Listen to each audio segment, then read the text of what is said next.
Listen to what Kash says about integrating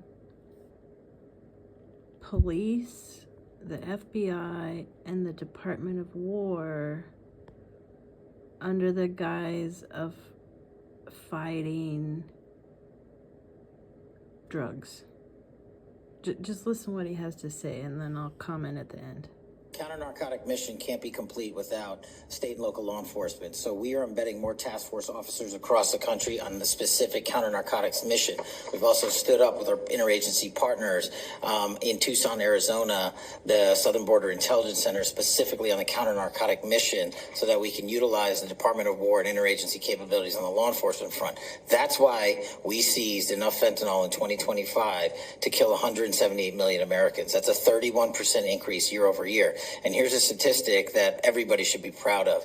Opioid overdose deaths from last year dropped 20 points.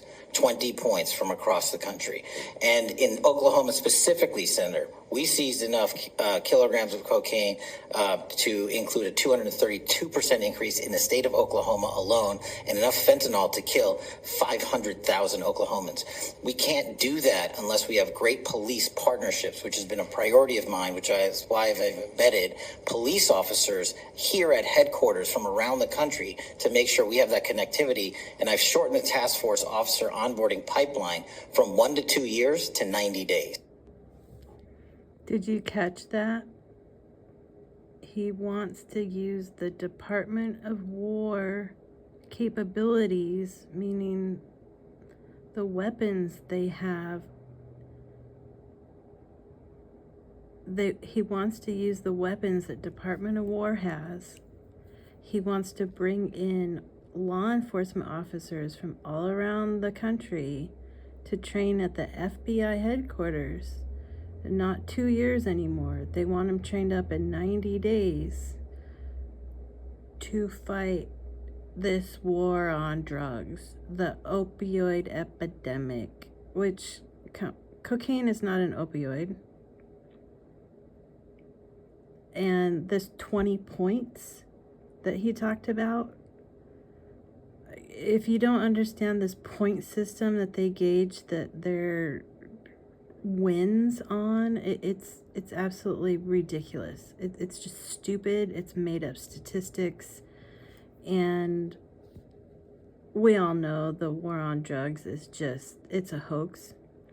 The drugs have been winning ever since Reagan started it. I mean, Just Say No didn't do a thing. The DARE program did nothing. It's just a waste of money. They're fighting the wrong end of it. And with the system they've created, who doesn't want to be on drugs nowadays? I mean, really? No, I don't advocate for drugs. That's not what I'm saying. My point is, he is trying to speed up and integrate all these systems, like all of us targeted individuals have been saying, are all working together. This is proof that they're doing it, and they are wanting to amp it up. Just a fair warning that your local law enforcement will now have the backing of Department of War, which, why do they need the Department of War helping law enforcement against American citizens if this is strictly a drug thing? Are they going to claim it's cartel stuff? Or are they going after citizen little, corner dealers? He doesn't specify that, does he? But it all sounds great. Read between the lines when this guy talks, because he's full of it, in my opinion. This is KG. Talk to you later.